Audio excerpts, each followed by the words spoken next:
మారుతున్న సాంకేతిక పరిజ్ఞానానికి అనుగుణంగా ప్రభుత్వం స్మార్ట్ రేషన్ కార్డులను అందుబాటులోకి తీసుకువచ్చింది. ఈ మేరకు 22వ డివిజన్ టీడీపీ నాయకులు సోమవారం అర్హులైన లబ్ధిదారులకు స్మార్ట్ రేషన్ కార్డులను పంపిణీ చేశారు. విజన్ 2047తో చంద్రబాబు పాలన సాగుతుందని గుర్తు చేశారు. డివిజన్ అధ్యక్షులు చింతకాయల సాయి, కార్పొరేటర్ గేదెల రమేష్, పార్టీ నాయకులు సయ్యద్ చాంద్, మస్తాన్ వలీ, మహబూబ్ బాషా, సుబానీ, మనోజు, శ్రీను, మల్లి తదితరులు కార్యక్రమంలో పాల్గొన్నారు. ఈరోజు 22వ డివిజన్ శ్రీనివాసరావు తోట 12వ లైన్ కట్ట దగ్గర స్మార్ట్ రేషన్ కార్డులు పంపిణీ కార్యక్రమం జరుగుతుంది. కూటమి ప్రభుత్వం ఏదైతే చెప్పిందో దాని ప్రకారం ప్రతిష్టాత్మకంగా తీసుకున్న ఈ రేషన్ కార్డుల పంపిణీ కార్యక్రమాన్ని ఈరోజు ఇక్కడ శ్రీనివాసరావు తోటలో ఎమ్మెల్యే గల్లా మాధవి గారి ఆదేశాల అనుసారం ఇక్కడ కట్టకాడ స్టార్ట్ చేశారు.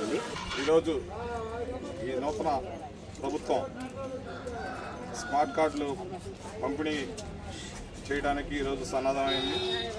స్మార్ట్ కార్డులు మన బస్సులో ప్రయాణం చేసేటప్పుడు కూడా జేబులో పెట్టుకొని వెళ్ళే విధంగా స్మార్ట్ కార్డులు బాగున్నాయి అని ఈ సందర్భంగా తెలియజేస్తాం.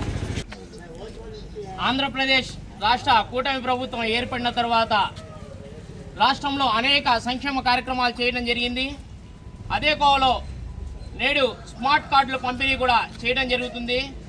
గత 15 నెలల నుండి ఏర్పడినటువంటి ఈ కూటమి ప్రభుత్వం బంగారు ప్రభుత్వంగా ఆంధ్రప్రదేశ్ రాష్ట్రాన్ని స్వర్ణాంధ్రప్రదేశ్మయంగా చేయడానికి ఎంతో కంకణం కట్టుకొని పనిచేస్తూ ఉన్నారు శ్రీ నారా చంద్రబాబు నాయుడు గారు, పవన్ కళ్యాణ్ గారుల నేతృత్వంలోని ఈ ప్రభుత్వం.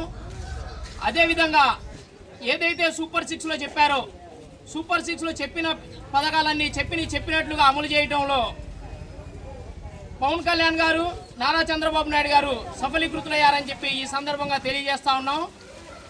గుంటూరు పశ్చిమ నియోజకవర్గ ఎమ్మెల్యే గల్లా మాధవి గారు అనునిత్యం ప్రజల కోసం పరితపిస్తూ ప్రజా సంక్షేమమే ధ్యేయంగా వాడవాడలా తిరుగుతూ వారు మాకు స్ఫూర్తిగా నిలుస్తా నేడు ఈ స్మార్ట్ పంపిణీ కార్డు కార్యక్రమాన్ని విజయవంతం చేయాలని ఆదేశించడం జరిగింది.